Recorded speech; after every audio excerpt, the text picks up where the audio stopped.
Transformatorlarning parallel ishlashining 5 ta sharti. Transformatorlarning parallel ishlashiga quyidagi shartlarda ruxsat etiladi. Cho'lg'amlarining ulanish guruhlari bir xil bo'lganda, ya'ni yulduz, uchburchak, yulduz, uchburchak bo'lgan ulanish guruhlari bir xil bo'lishi kerak.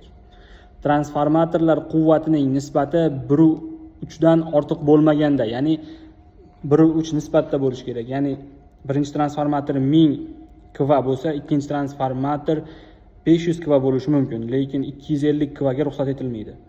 Transformatsiya koeffitsiyentining farqi 0.5% dan ortiq bo'lmaganda, ya'ni o'sha chiqish kuchlanishlari va kirish kuchlanishlaridagi nisbat transformatsiya koeffitsiyentlari 0.5% dan ortiq bo'lmasligi kerak.